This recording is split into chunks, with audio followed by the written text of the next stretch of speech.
Catch all of the NFL games this season at the Albany Teletheater with the NFL Sunday Ticket from DirecTV and enjoy the fine dining of Martell's with their special football menu along with drink specials from Heineken.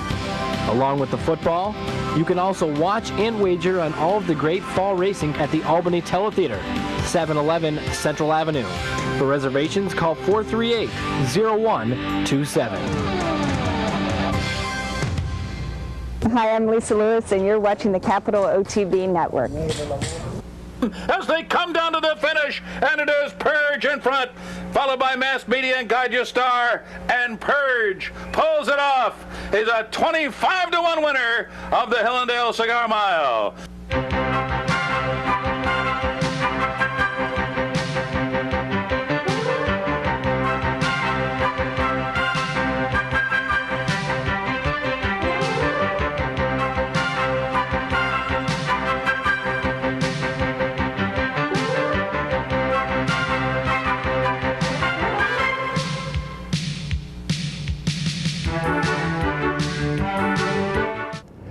Good morning, everyone, and welcome to Down the Stretch. Along with my colleague Mike VIETCH, the racing columnist with the Saratogian, I'm Mark CUSANO, welcoming you to this morning's program as we welcome in the month of December with a rather chilly Saturday morning.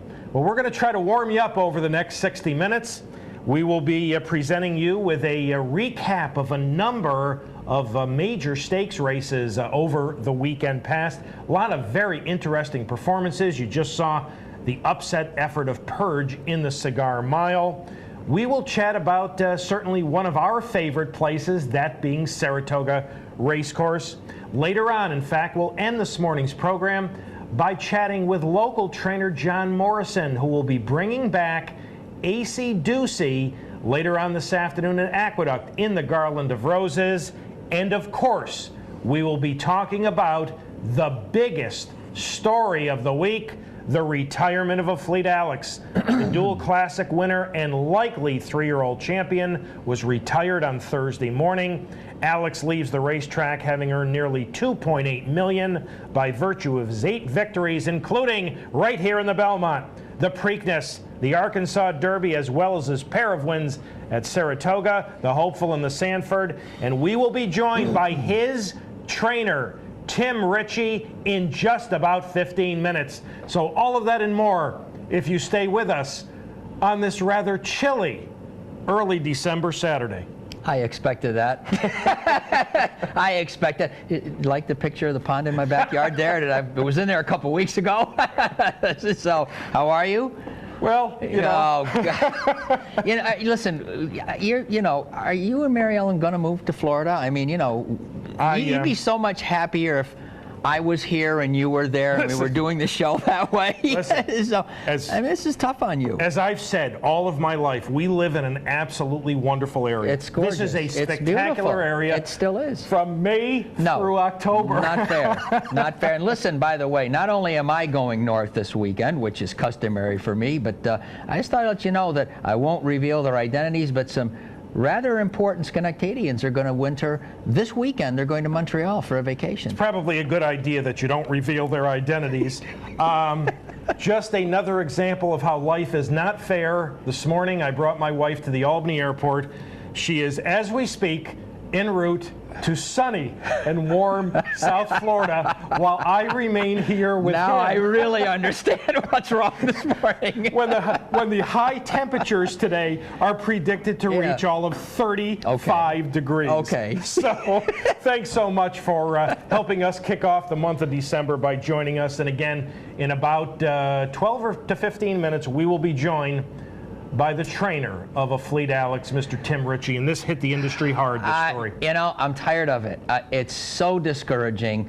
We were so hopeful he'd race at 4, and like so many before him, he's gone, and it is an injury, and Mark and trainer Tim will talk about that for some time later on in the show, but it's just awful. I mean, Go Zappa ran once this year, Rock Hard 10. For me personally, took some of the fun out of Breeders' Cup weekend. I don't mind admitting that.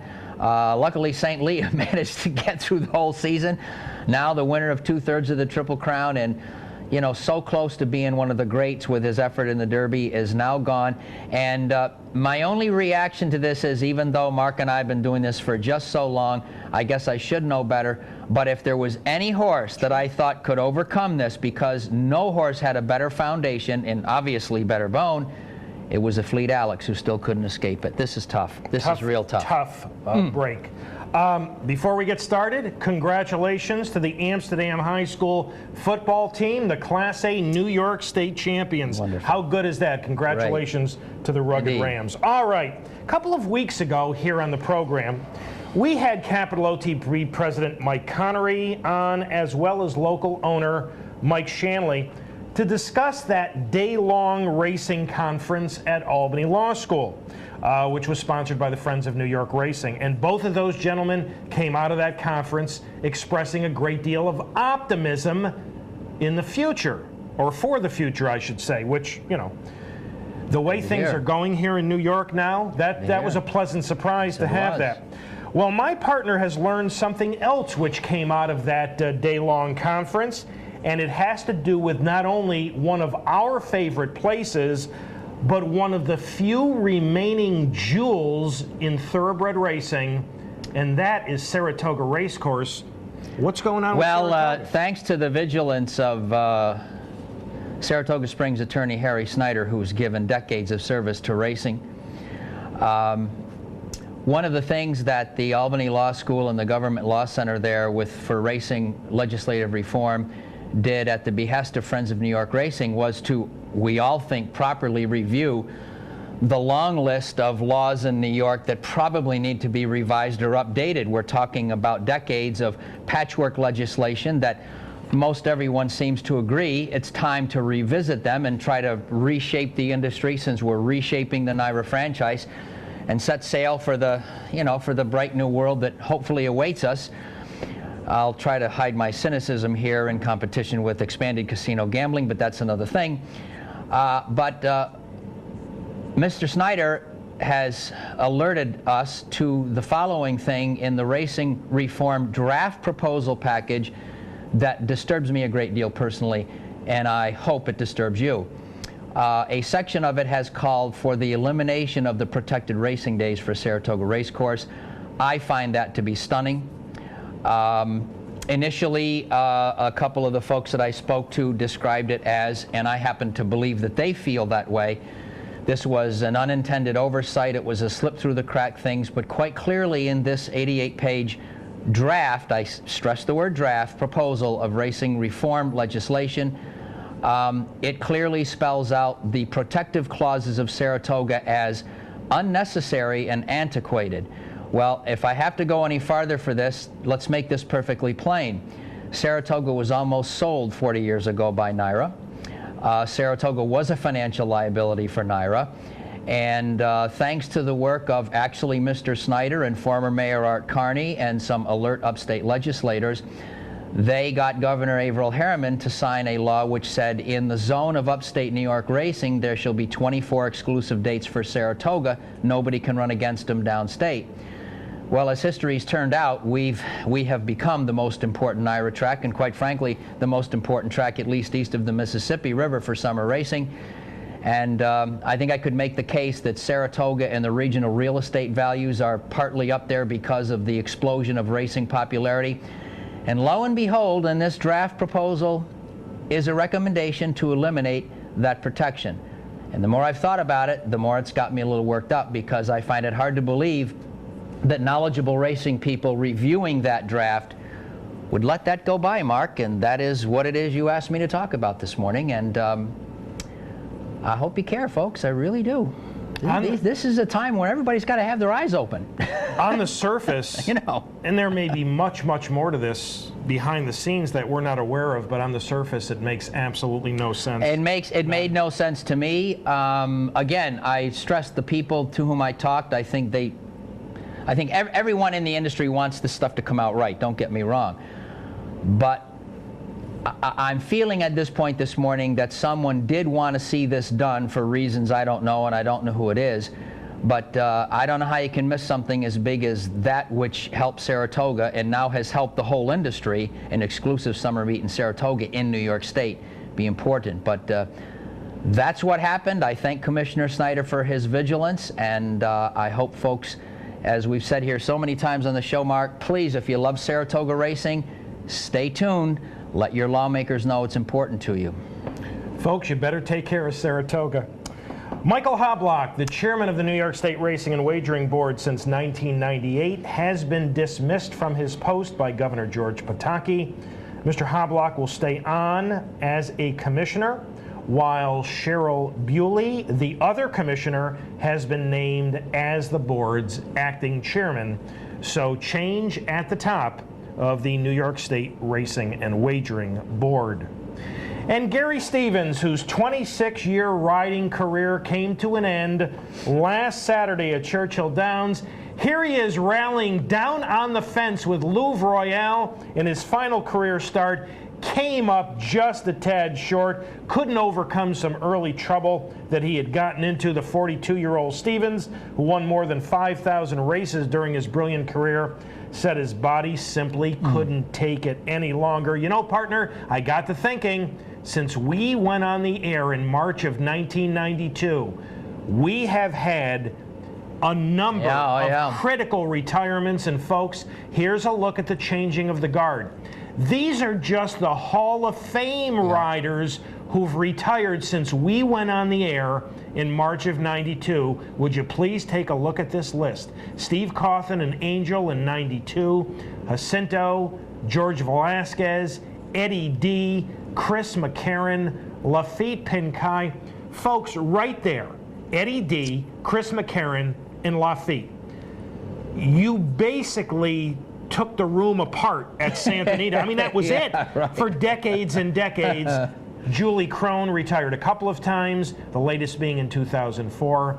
Of course, the incomparable Pat Day and Gary Stevens. And again, those are just the Hall of Famers. Yeah, that's right. You know, partner, off the top of my head, we've had Randy Romero, Eddie Maple, Shane Sellers. But this is how much things have changed since we began airing this program in 1992, and you simply can't make up for those names on that list. They are awesome people. I just thought I'd put that together for you and give you a little bit of an idea of how things have changed. We received a letter from Carol in Saratoga Springs. Carol, thank you very much. Carol asked a very specific question about a very specific subject. And Carol, I just received that letter yesterday. We are going to research your question, and we will answer that on next week's show. For those of you who would like to correspond with us, if you have a question, if you've got a comment, maybe about the Saratoga situation, here are the ways in which you can reach us through the United States Postal Service down the stretch. Mark and Mike, Capital District OTB 510 Smith, Schenectady 12305, or the most popular way, electronically, at viewer mail at capitalotb.com. And we are up to our first break on our initial December get-together here on Down the Stretch. When Michael and I return, we will welcome in special guest number one, Mr. Tim Ritchie. As we go to this break, we're going to turn the clocks back to April of 2005 and take a look at the Arkansas Derby, which not only featured a Fleet Alex, but it also had in it the future winners of the Travers and the Queen's Plate. Not too bad an addition of the Arkansas Derby. So we're going to take a look at that going to the break. Michael and I will be back with Tim Ritchie right after these messages. Greater Good now moving in.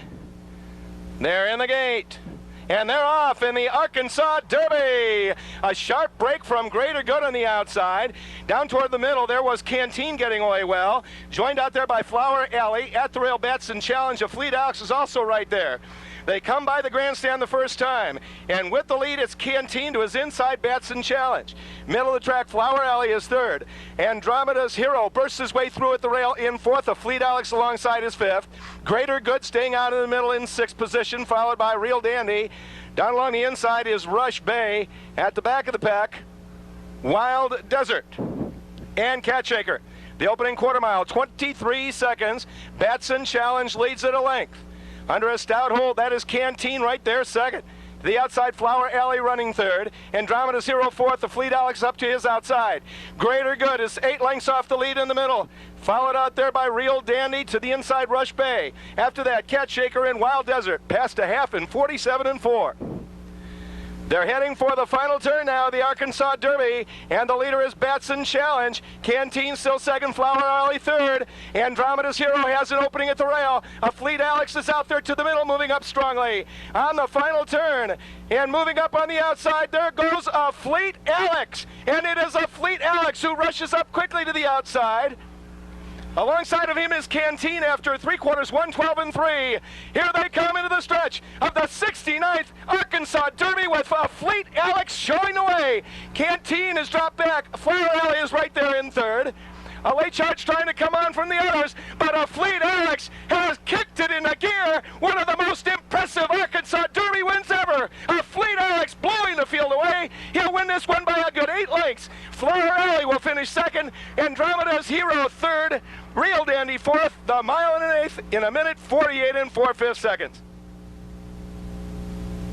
Hi, I'm Rick Violet, and in my office we always have on Capital OTB TV.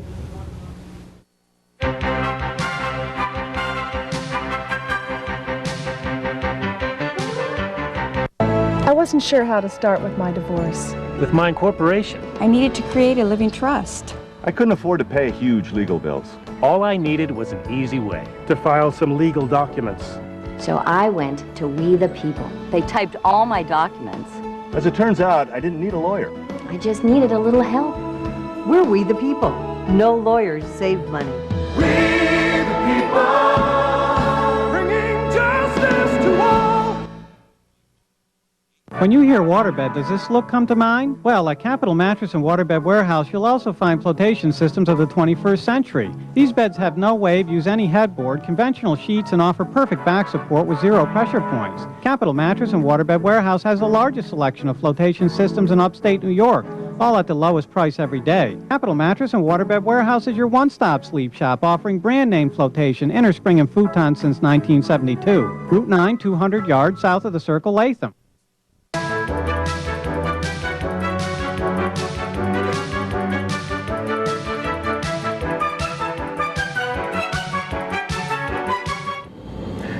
Welcome back to Down the Stretch, everyone. Mike Veitch to my left, I'm Mark CUSANO. We hope you enjoyed looking back at the Arkansas Derby, where a Fleet Alex beat Flower Alley by 8 lengths.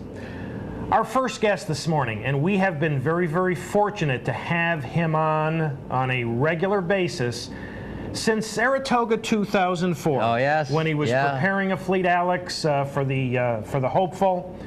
He trained him to victories in the Preakness and the Belmont, and trained him to, in all likelihood, the 3-year-old male championship. And joining us this morning, live via telephone, the conditioner of a Fleet Alex, Mr. Tim Ritchey. Tim, welcome back to Down the Stretch. Well, thank you for having me on. Good morning, Tim. Tim, this is the toughest interview we've ever had to do. Tim, what caused the Fleet Alex to be retired? Well, he had the hairline crack in the front of his cannon bone, which we've been monitoring with every 2 weeks. We would take x-rays, digital x-rays, and just slowly brought him back where he was okay to start to jog on the racetrack. And then 2 weeks later, we would take him. And it was a slow, long process. And actually, the area in the front of the cannon bone is completely healed. I made a decision to send him to New Jersey Equine, Dr. Patty Hogan and Dr. Scott Palmer, because they were very familiar with the horse. They have the entire series of x-rays on this horse to do a comparison before we sent him to Florida to resume training, hopefully for a 4-year-old career. And in the process, we noted an area in the back of his ankle that was just a little questionable. There was a little bit of loss of density in that area, so we got the 0 radiograph machine out and started taking a lot of different views of the bottom and the back of his ankle. And we detected an area where there has been a loss of blood flow, and it has formed like a little wedge in the back of his ankle. Now, this will heal over a period of time, but we're looking at 6 to 8 months, which means he'll be out for at least a year. So then the decision was pretty easy to stop with him and send him on as a career as a stallion prospect. The things after discussing, one-on-one always makes two, and with discussions with Dr. Palmer, Dr. Hogan, Dr. Bramlage, that area a lot of times comes from a bone bruise, which isn't detectable by X-ray. And I was always astounded that how he came out of the Preakness when we X-rayed him. He didn't have anything there. The X-rays were fine, but the thoughts now are that he probably had a bruise there that formed a little bit of a wedge, and that probably is what caused the hairline crack in the front of his ankle that stopped our progress to the Haskell and the Travers. But anyhow, he is safe, he is sound. I'm very grateful and very thankful to ever have a horse like him in my barn. He's been a pleasure to be around, and it's been a great journey, and I'm very grateful for everything, and also for being able to bring the Alex's Lemonade stand on board. I thought that was a very special thing, and it brought a lot of joy to a lot of little children that are going to have, unfortunately, shortened lives. So that's all I have to say about that. Tim, in your opinion, in Dr. Hogan's opinion, Dr. Bramlage, did the incident that we're about to watch in the Preakness Stakes have anything to do? Did it have an impact on his condition? Yes. It's all speculation, but he was a very, very sound horse, and that area where he threw that left leg down to save himself had to put a lot of stress and trauma on the back of that joint. So he probably did have a bruise, and over months of time, that bruise obviously has turned into more than just a bruise. And once the bone has to have blood in it and the blood flow in order to heal, and once the blood flow stopped getting to that area, then it formed that area we now see. So, it's unfortunate, but, it's what it is, and we have to deal with it. Tim, since Alex last started in the Belmont Stakes, we've been fortunate enough to have you on the show a number of times, including up at Saratoga this past summer. And Tim, you maintained a very, very optimistic attitude about being able to get him back to the races. Now that he's been retired, how does that retirement affect you? What are your emotions? Well, it's not, you look at a glass that's half full of water, or is it half empty? My glass was more than half full. It flowed over ever since he was a 2-year-old, and I'm unfortunate he's not going to make it back, because I think it would have been good for the horse, good for the owners, and good for racing. And, you can only do so many things, and we never, ever wanted to jeopardize this horse's well-being. So it was a no-brainer once we saw that area in the back of the ankle. He'll be sorely missed at whatever farm he goes to in Kentucky. They're going to have a responsibility to have visiting rights, for public if he's fans. And every time I go near any of the farms that, possible farms he'll be at, I certainly will stop in and visit him. He's like part of the family to me. Yeah, and my final question, what did a Fleet Alex mean to Tim Ritchey? How did Alex change your life, Tim? Well, he gave me a lot of thrills. He absolutely changed my life. I'd only had dreams of as a small trainer starting out at what then was Waterford Park, and then Penn National, and then going to Delaware Park. I had dreams and aspirations of maybe someday having a horse that could run in the Triple Crown Series. Those dreams, he made all those dreams come true, which I'm very grateful for, that opportunity. And he just was a very, very special individual. If he would have been a riding horse, you'd have loved him. He just had such personality. And I think he'll pass a lot of the traits on to his offspring. He certainly has athletic ability, as we saw in the Preakness. But he had such a mindset that he was just so easygoing. Nothing ever seemed to upset him. He had, I guess, what you could define in all sports. Certain ball players, football players, baseball players have what they call it. And he certainly had it. And it's something you can't really define, but if they have it, they have it. Well, it was one heck of a ride. Tim, my partner Mike Veitch has got a final question for you. Tim, just a couple of brief questions, and thank you for being with us. The Cash is King folks, have they increased their participation in owning racehorses since this has all happened with the fleet, Alex? Yes, actually, in March the 1st, we went to Calder, the Select Basic Tipton sale, and I purchased 4 colts for them. We purchased a few fillies, so we've got quite a few 2-year-olds coming along. Some of them have been successful already, and you know, they look forward to being in the business for 20, 30 years, and you know, I'm sure they'll have some mares to breed to a fleet, Alex, so I'm certainly looking forward to training his offspring, and you know, I think they'll be in the game for as long as I am. And you've taken me to my final question, and this is only an assumption, so tell me if I'm wrong. When the breeding farm stuff is settled, and I know this is all very sudden, but are they planning on keeping part of him? Yes, I've advised them to keep an interest in him, you know, 20, 30%, so that they can continue. And you know, it's obviously they'll get X number of dollars when he is syndicated, but you know, I think he'll be, like I said before, if he passes on that athletic ability and mental ability, I think he'll be have a major impact on racing in America over the next 10 years. And I certainly encourage them to be part of it, and we'll have to go out and spend some money and buy some very good mares in order to support a fleet, Alex. They have plans on doing that. Well, that is great to look forward to, Tim. Mark? Well, Tim, as always, we appreciate your time. Thank you. It's been a heck of a ride. We've enjoyed our participation, and you've been very kind in taking time out and been a regular participant on Down the Stretch. All the best. I know it's going to be an awful lot different when you walk down the shed row, but all the best, and we hope to be speaking with you again very soon.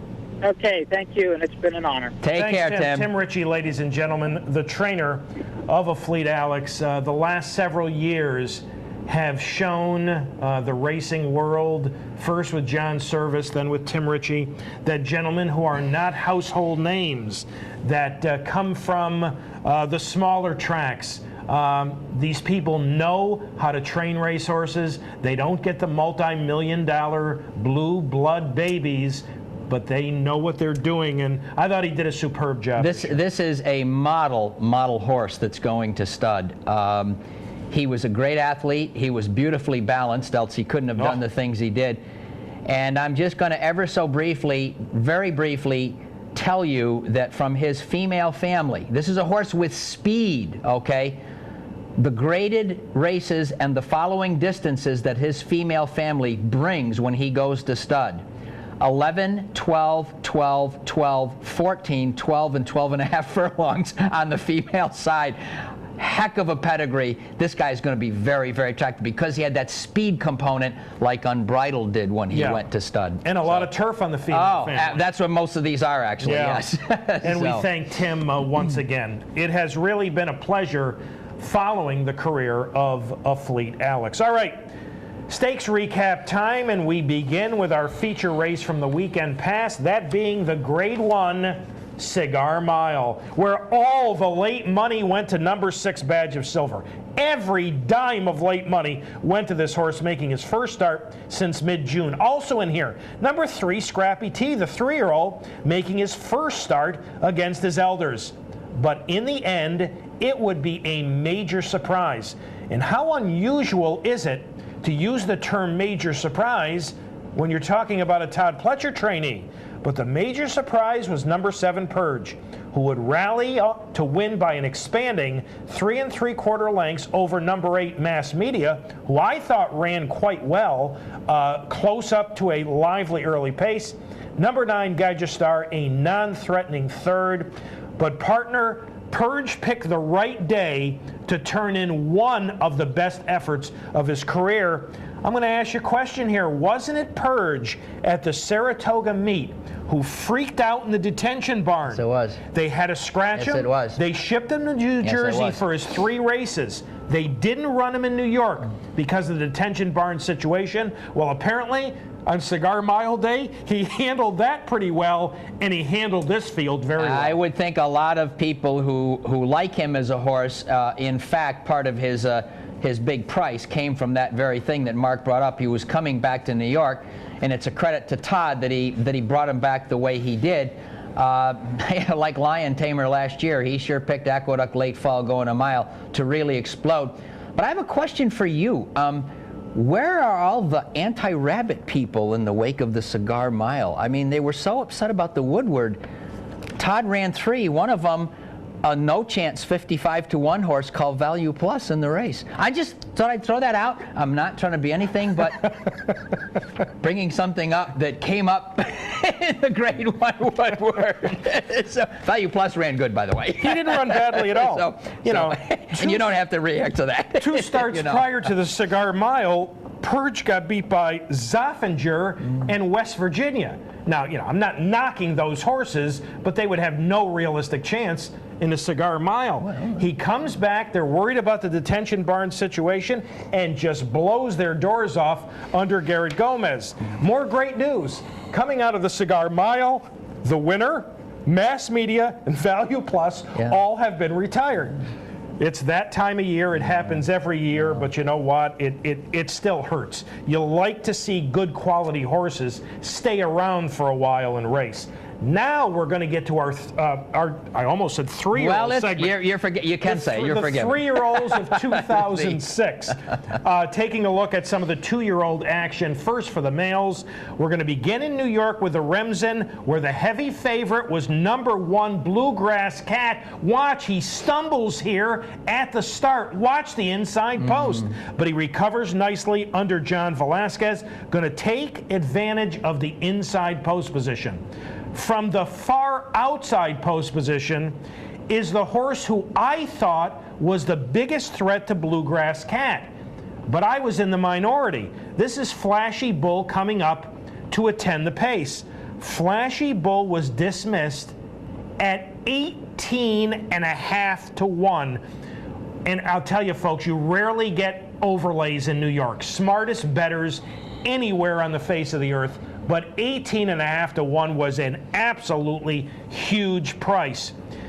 He would make Bluegrass Cat earn this. In fact, partner, when they turned for home, I thought Flashy Bull had one heck of a chance to win it, but Bluegrass Cat is going to dig in, and the son of Stormcat, with this victory by a length and 3/4 in the Remsen, is now 3 for 3 since moving to the Todd Pletcher barn, and I think he's situated nicely for that move onto his 3-year-old season. I do too. In fact, folks, for the 3rd year in a row here in the Remsen, I got to tell you, you're watching 2 good horses finish 1-2 here. These are 2 very, very good young horses. The winner has the potential to be exceptionally good. I'm with Mark. I thought Flashy Bull would run well. I was stunned at his odds when the race came on. And considering where he broke from and where he is right now, he ran a heck of a good race for Kieran McLaughlin. But the winner is definitely cut out to be a good one. Prominent all the way. While Flashy Bull ran well from the outside, he overcame a bad break from the inside. This is only his 4th lifetime start. He wants to go. This is a Stormcat to an Ogden Phipps Wheatley stable pedigree. It is massive. When we get to do his numbers next year, they're going to be huge. He gets his rest now. Flashy Bull, a very, very good 2nd place finish. And another good addition of the Remsen. And ladies and gentlemen, I must tell you, I think races like the Remsen are just as important as the Breeders' Cup Juvenile. It's got a host of good horses that have won or placed that come on to do very well in the classics. But Bluegrass Cat, my opinion only, is set up, as Mark said, to do very well on the road to Louisville next spring. This is 2 very good horses. Off 3/4 in 1:13 2/5. They came home the 9 furlongs and won 52-1, and hasn't been beaten since being transferred to Todd Pletcher, and we will look for him in sunny and warm South Florida, as we will Flashy Bull, who was a huge overlay at 18.5 to 1. He wasn't good enough to win it, but he should not have been that price. Park him on Broadway. The New York bred Mike Hushin has done a very, very nice job with this colt. Set a perfect inside trip. I just don't think at this point he wants to go that far, but he ran on well to be 3rd. But Bluegrass Cat, and Flashy Bull come out of this, I think both trainers have got to be very, very pleased. Oh, undoubtedly. I agree. They should be. All right, more 2-year-old male stakes action as we go to Churchill Downs for the Kentucky Jockey Club, which featured number 3, Private Vow. Private Vow, 2 starts back, looked wonderful in winning the Belmont Futurity at 7/8 of a mile. He was my second choice in the Breeders' Cup Juvenile. And in the Breeders' Cup Juvenile, he lost whatever chance he had when a rein broke on John Velasquez going down the backside. He was basically eased. Here, under Sean Bridgmahan, he's stalking the pace of number 1, High Cotton. And you see, particularly look at the bottom of your screen, he's pretty anxious under Bridgmahan. I mean, Bridgmahan's got a handful here. Private Vow really wants to go up and get High Cotton. Now, I've been a Private Vow fan all year long. I think this is a very, very good colt. He's going to win this by 2 1/4 lengths in spite of being anxious early on. But now I'm going to tell you that I wasn't overly impressed by this effort. This to me was more of a workmanlike effort as he wins the Kentucky Jockey Club in 1:45 4/5. Partner, your thoughts on Private Well, Vow? I'm going to assume that getting the 2-turn race into him was more important than any flashes of brilliance, which he showed early. And it bothers me, as we've both seen, he was unquestionably stamped to be a good one coming out of the Belmont Futurity. And this doggone bad thing happens in the Breeders' Cup Juvenile. Lots of times horses have a hard time recovering from stuff that's so negative. In fact, the aforementioned Value Plus looked brilliant until he had a stumble in a stakes race. And then he has, stuttered along the way. This is a classy horse. It is a workmanlike victory. It wasn't a blowout that we thought, but I got a feeling that, and please, Steve Asmussen, you are a great trainer. I'm not putting words. I got a feeling he wasn't exactly trained to be huge on this day. It was get the trip, get the distance. I've got to close the season to find out if he can do this. And I think this is a good foreshadowing of what will happen next year. Very good group of 2-year-olds around this year. This guy is one of them. Brief pedigree note. Again, we won't talk about the whole thing. This pedigree cross, Mark, is a pretty good one. The last noted horse of this cross of unbridled to deputy minister's family is none other than Half Bridled, the outstanding 2-year-old that we saw a couple of years ago in the Breeders' Cup Juvenile Fillies. But I just don't think that Asmussen was looking for a sensational performance. That's just my opinion. I don't know. Proving that Todd Pletcher doesn't win every single stakes race. High Cotton was beaten in second. All right, one other race for 2-year-old males, this at Hollywood Park, where they don't have a turf course. We're going to take a look at the Real Quiet Stakes. Pay attention to number 2, Bob and John. Now, this is not much of a field here, and Bob and John is supposed to win this race. And here he is stalking under Victor Espinosa. Was a brilliant maiden winner at the end of the Del Mar meet, and they had very high hopes for him. They ran him back in an A other than at Santa Anita going a mile, and he was beaten by AP Warrior, who's a good horse. But he really didn't fire that day. Well, he's going to fire this day, as he's going to stalk Kissin' Knight, basically take over at will, and win off by 6 lengths. Now, folks, Bob and John is going to get disqualified. And Victor Espinosa was absolutely livid, as was his trainer, Bob Baffert. You'll see the incident in a little while as they turn into the stretch. But forget about the disqualification for just a moment. This is a well-bred Stonerside colt by Seeking the Gold out of Minister's Melody, who we remember very well. He's in the hands of a multiple Kentucky Derby winning trainer. I think Bob and John is dangerous, partner. Yes, I do too. This is a breakthrough race for him, and he's setting him up for, the races that count, these late California races. They do matter. There's the incident we're going to talk about in a minute. But for heaven's sakes, is there any doubt about who the best horse was in this race? Not really. There he is. As angry as they had a right to be afterwards, and he's kind of pinning his ears right now, looking for more competition. They have to be very pleased at the way he came out of this race and the effort that he put in here. And if in fact he did come out of the race well, they'll likely look at the Hollywood Futurity. I would hope so, which is shaping up to be a decent contest. Yes, I hope they do. But Victor Espinosa gave up the mount on Imperialism in the Grade 1 Cigar Mile to stay here in a non-graded $100,000 race to ride Bob and John, and he gets disqualified. And Victor expressed his feelings in earnest to the stewards. Stewards have a very, very difficult job, but in that case, I do question the disqualification. Well, I can't argue with that. All right, 2-year-old fillies back here in New York. Going to take a look at the Demoiselle. Wonder Lady Ann L. is sitting in third. She is the eventual winner at 10-1. She was a distant sixth in the spinaway, and she was third in the tempted. I didn't really think much of her in here, in spite of the fact that she's trained by Rick Dutrow, and she's going to rally 3 wide on the turn, which is not a terribly easy thing to do, and she's going to go on to a very solid 2 3/4 length victory over a pair of Todd Pletcher trained runners, Cinderella's Dream, who was second, and Wait a While, who was third. Partner, this is a nice, solid performance. It is a good, solid performance, and I kind of was, you know, I didn't do anything with the race, and I kind of was wondering what she would do at a mile and eighth. I wasn't even sure that she would like it. Well, now I'm wondering, did she like it or did the others kind of falter? I will say this, though. She really has been with the best of the division in her past races, and I give her that credit. Class stood up. Filly that finished second, I thought ran very well because she had the job of running down the lone speed. She actually took the lead at the stop. New York bred filly finishing second, Cinderella's Dream. But the winner wanted to go this long, and I don't know, did he 2 years ago have a 2-year-old filly that ran huge through the late fall and early winter? Dutrow. I'm almost sure I'm right about that. She's headed for the Kentucky Oaks. Well, didn't Sis Well, City Sis City's the one. Yeah. That's the one. Yeah. Okay. Yeah. I think did she win the Demoiselle? Yeah, or play second? Yeah. Okay. Wonder Lady Ann L. cost all of $8,000. I made a note of this myself. Yeah. My goodness. She's up to $161,000 in earnings now. Daughter of Real Quiet.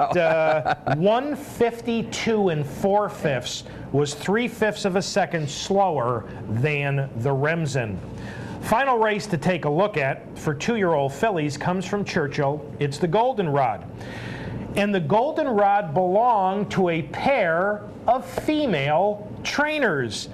Number 3, French Park, is going to rally from well off the pace in the turquoise and green dots.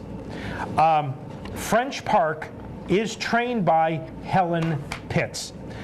The second place finisher in here is number 8, She Says It Best, who's about to take over going to the far turn. She is trained by Vicky Foley. So a pair of female conditioners going to run 1-2. I'm going to tell you something, partner. Since Helen Pitts went out on her own, she was a former assistant to Kenny McPeak. True, McPeak. Okay. All Helen Pitts has done so far this fall is to have won the Grade 1 Queen Elizabeth and now the Grade 2 Goldenrod.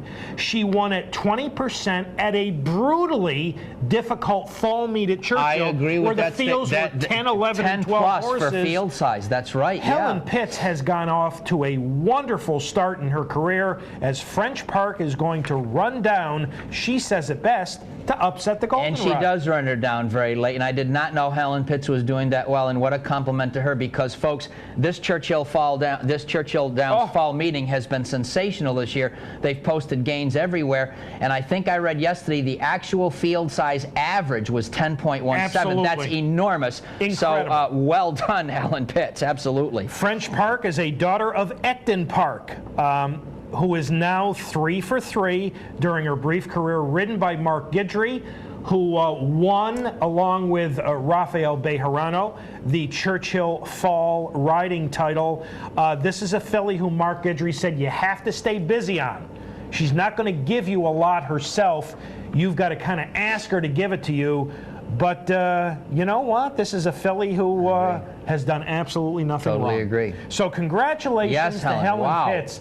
That is absolutely a fabulous way to begin your career as a head trainer. One race I did not lay down came from Hollywood Park. It was the Sharp Cat, where Balance, a daughter of Thunder Gulch, I'm going to say remains undefeated, although she won the Hidden Light and was disqualified. I guess the stewards in Southern California have been pretty busy of late David Hoffman's got a nice filly here. Balance began her career with 2 wins on the proper surface, then moved to dirt for her dirt debut in the Sharp Cat and won very, very nicely. We may see her in the Hollywood Starlet. I hope so, and if she's in David Hoffman's hands, that's good stuff. All right, so that concludes our stakes recap segment, and we are up to our final break on this morning's edition of Down the Stretch. Thank you so much for having joined us. When Michael and I return, we will welcome in local trainer John Morrison, who later this afternoon in the Garland of Roses at Aqueduct will saddle AC Ducey, her first start since the Test Stakes, on a beautiful, warm day at Saratoga. Feels like a million years ago. As we go to this final break, let's take a look back at a portion of the Belmont Stakes where Jeremy Rose sat and sat and sat. Then he sat a little longer very good on before he unleashed a Fleet Alex. Keep something in mind, folks. This final quarter mile of the 2005 Belmont Stakes of 24 2/5 was the fastest final quarter mile since Arts and Letters, like 30. That's 1969. 69. How about that? So we'll give you one last look at the Belmont Stakes going to the break. Michael and I will be back with trainer John Morrison right after these messages. 3 quarters in 12 4. So Pinpoint is trying to do it all the way on the lead here. Pinpoint is still the leader as they approach the far turn. Southern Africa on the far outside. And there goes A. Piero. And there goes Giacomo. Giacomo rallying on the outside and rallying boldly. Indy Storm is following him. A Fleet Alex. Jeremy Rose is yet to make a move on him. He's still 5 lengths from the lead, and he's running on strongly. And now the field approaching the top of the stretch. Giacomo on the outside is the leader as the field turns for home. But here comes the Preakness winner, a Fleet Alex on his outside. And Southern Africa battles on at the rail. And a Fleet Alex just ran right by Giacomo like he was standing still. A Fleet Alex opening up with a tremendous burst of energy. He's 5 lengths clear at the 8th hole. Andromeda's Hero is now moved into 2nd. Southern Africa 3rd. Giacomo is faded. Nolan's Cat, a compelling, outstanding performance by the plucky of Fleet Alex. He won by 6 or 7 lengths. Andromeda's Hero was 2nd by another 7. The maiden Nolan's Cat was 3rd. Indy Storm was 4th.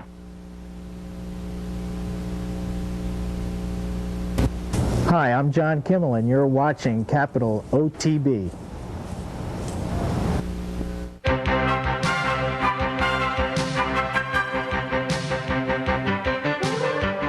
Car went through a red light and T-boned me. Call 800-LAW-1010. The heavy hitters were there all the time.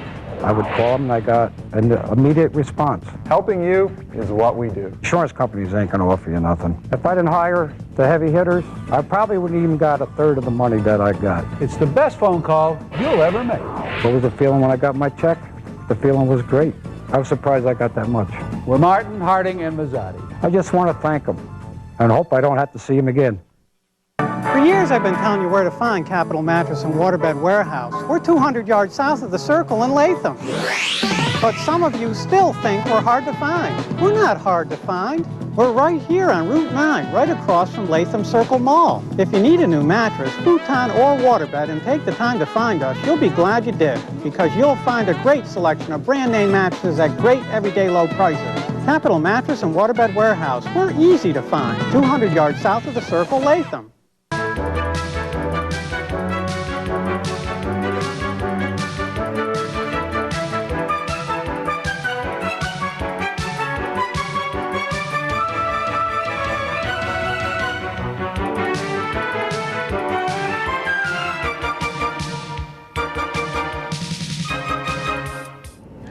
Welcome back to Down the Stretch, everyone. Mike Veach to my left. I'm Mark Cusano. You took a look again at the Belmont Stakes and what turned out to be the final career start for a Fleet Alex partner yesterday during pre-production with Pat Peretta, who's directing this morning's show. What I was saying to him is one of the many things that impressed me about a Fleet Alex is he would sit there for the rider. As long as the rider sat still on him, as long as Jeremy sat still, he would just gallop along. And then when Jeremy asked him, when he pushed the button, the acceleration, and it didn't matter if you were going a mile and 3/16, right. 6 furlongs, or a mile and a half. Yep. The acceleration was not only instantaneous, but it was dramatic, and you folks are going to see that one more time in the close when we show you an isolated shot of him in the Preakness. But Michael, we know not too many horses. They can, well, the key there is he relaxes as well as any horse could relax, despite the fact that they're high-strung and being trained to deliver a punch. He probably could have cruised for 10 miles. Now, our final guest this morning, a Shaker High School product. Here's my partner to introduce him. And this individual is going to bring back to the races today a very popular Grade 1 winner from last summer at Belmont and Saratoga. I speak of John Morrison and the filly AC Ducey. John Morrison, welcome back to Down the Stretch. Good to have you this morning. Mark, it's good to talk to you. Welcome back, John. Absolutely wonderful. Thanks. John, we're speaking of AC Ducey's return today, and we spoke with you at Saratoga for the test. So I'd like to ask you, she came out of the test with an ankle injury, that we know. Did you have any other race in mind besides this one for her return? Well, I mean, we got her back going, and, you know, she kind of looked like we might be able to make the Iroquois or the first flight. Unfortunately, you know, after her first work back, she kicked herself in the hock, and the hock kind of, you know, it blew up for about 3 or 4 days, and it caused us to miss the work, and then we had all that rain, which pushed us back even more. So we just kind of ruled out those 2 races all together. And she's actually been ready to run for about 2 to 3 weeks now. There's been nothing in the condition book at all. So this is actually the first spot that kind of came up. John, you actually answered part of my second question. I was going to ask you, as she approached her first breeze and you gave her first breeze, was she ready to go? How did she handle going back to serious work? Very well. I mean, it takes her the first couple weeks back. It kind of took her, a little bit to get back on her game. The first work, she was right on the money, and she was kind of back to her old self. And she's really been back to her old self the last 6 weeks or so. She's trained very well. She's a much stronger individual than she was last spring. John, today you're back on the inner dirt, and she is right at home on the inner. In fact, last year you won the Dearly Precious on the inner, and we're going to take a look at that. She'll be number 6 on our screen as we watch the Dearly Precious. But I'm not going to ask you about that race, John. Actually, I'm going to ask you, you're parked outside in post 10 today in the in today's feature. What's your feeling about being out there with her in her first race back? I would prefer to be a little bit more towards the middle of the pack. I mean, she likes to get covered up, and she'll break pretty sharp. The one fear I've got today is that she'll be a little bit fresh, and she might be laying a little closer than normal. You know, I was kind of hopeful to draw right in the middle, because then you can kind of cover her up there and just let her settle in there and just ride the race from that point. But being outside, we're not going to have much choice in the matter. We're going to be out there. I'm just hopeful that Diane can kind of tuck in behind the speed and just get her to settle. I've got you there. She is a versatile filly, and I've got, even though it's a hypothetical question, John, I'm going to ask you. Last year with her, you won going a mile in the graded Comely Stakes. That's correct. And I don't know if we brought this up with you last summer at Saratoga, but if you had done well in the test, I've got to ask you this question about her, because it kind of reveals, I think, the type of filly that she may be. If you'd done well in the test, would you have thought about stretching out last fall at Belmont Park? Yeah, I mean, the thought has always been there, but we're back to the old thing: if it's not broke, don't fix it. You know, Yes, and we know that she's a top-notch 6 to 7 furlong horse. You know, we're kind of just been staying there. The funny thing is, Diane has said all along this filly will have no trouble stretching out. Interesting. And I've got my reservations. I'm sure at some point, as long as she's in good shape, we're probably going to take a shot and try her 2 turns. John, my final question before I send you over to partner Mark is, if you do well today, if she's successful today in some fashion, what are your future near-term plans for her? Right now, the goal, since we missed those 2 stakes at Belmont, the goal for the winner is the Barbara Fritchey down in Maryland. That's kind of the goal. I'd like to get another race into her, sometime in early January, and that should set us up for the Barbara Ritchie there.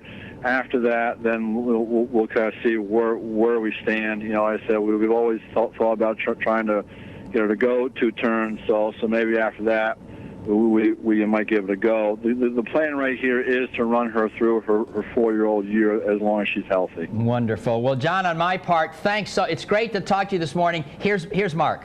John, thanks again for joining us this morning. We appreciate it. Just a couple of quick questions. Sure. In looking at her workout pattern of late, it appears as though she's had a little bit of time between workouts. Anything go wrong? Is she on course? That's actually very normal for her, okay? And, she needs her workspace. She's not the filly you can work back in 6 or 7 days. You kind of have to space them out, and that's always kind of been the pattern. So this is actually nothing new for her at all. John, I believe she's won her last 3 starts at today's 6 furlong distance. Be brutally realistic with our audience. You've already discussed and pointed out very, very well what the outside post and her being fresh could mean later this afternoon. Be brutally realistic. What do you expect from A.C. Ducey in this afternoon's Garland of Roses? I think she'll give a very good account of herself. I mean, this is her first time against older fillies and mares, and bank order is about as honest as they come. Yeah, the one thing I think is to our advantage is that on paper, as long as everybody stays in there should be a realistic pace up there. So, I said, hopefully from the outside post, you got 4 legitimate speed horses there. They go out and kind of ease in behind them, and just wait until we turn for home, and then hopefully she kicks on then. Well, John, we want to wish you all the best this afternoon in bringing her back to the races. I know this is a very exciting time for you, and as always, we want to thank you so very much for having joined us this morning on Down the Stretch. Well, I thank you for having me. Take care, John. John, good luck today. Take care. Good luck. John Morrison, ladies and gentlemen, the trainer of A.C. Ducey, who will contest this afternoon's Garland of Roses at Aqueduct. I love the point he brings up about the outside post, because when you have a filly, or any horse for that matter, who likes to run covered up, and you couple that with the fact that she's so fresh now, she might show a little bit more punch. It's going to be up to Diane Nelson. And you watch, if you like A.C. Ducey this afternoon, hope that Diane can get her in behind, covered up. And thanks to John Morrison, and good luck to him this afternoon. A couple of final reminders here. We want to give you the address and the email one more time. If you would like to correspond with us here at Down the Stretch, through the United States Postal Service, Down the Stretch, Mark and Mike, Capital District OTB, 510 Smith Street, Schenectady, 12305, or electronically at viewermail@capitalotb.com. If you missed last week's program, I told you about if you open and maintain a Capital OTB phone-a-bet account, that gives you access to live video streaming of the network 24 hours a day, 7 days a week. So you'll be able to take, if you're going to Florida or Arizona, like most people do, to a warm weather climate during the winter, you can take us with you. And to find out how to open a phone-a-bet account, it's very simple. You can call the 800 number at 1-800-292-2387 or 1-800-292-BETS, or locally here at 344-5208. Time to thank all the folks who got this week's show on the air. Pat Peretta directed, and Dan Hayes and Pete Persico, and our associate producer Julie Hoxie. And special thanks to this morning's guests, Mr. Tim Ritchie and Mr. John Morrison. This afternoon, sunny and warm South Florida at Calder. 4 stakes races, including 2 on the proper surface, the 2 on turf, the My Charmer, and the Tropical Turf Handicap. Whenever Billy Mott ships in, he's the one to beat. With Sand Springs and the My Charmer. He's got Silver Tree, but they're competitive, wide open races. And on next week's show, we'll talk a little bit at length about one of my favorite groups, the Graded Stakes Committee, and what they did. And what they did, as just a capsule view of this is that the oldest stakes race for 2-year-old fillies in North America, the Spinaway, has returned to its Grade 1 status. 4 races were upgraded to Grade 1 status for next year. The Clark at Churchill Downs, the Princess Rooney at Calder. I think deserving. I agree wholeheartedly, but I think, I'm not positive on this, I think that's the first Grade 1 stakes ever at Calder Racecourse. Congrats. The All right. Oak Leaf, which is long overdue to have been a Grade 1. No doubt. Wait till you see the list of Oak Leaf winners absolutely. in the Spinaway. So we'll talk to you about that on next week's show. News. Enjoy good the news weekend. about Saratoga. A little bit. That's good. That's right. High temperature looming around 35 this afternoon. You know, so folks, enjoy. I have been taking it on the chin here for a couple of weeks, and all my friends have gone south, but that's all right. You have a lot of intelligent friends. Have a good weekend. You too. Have a great weekend. Folks, we're going to leave you this morning with an isolated look at a Fleet Alex and his unbelievable victory in the Preakness. So enjoy that. Have a wonderful weekend and a terrific upcoming week. And Michael and I will see you next week.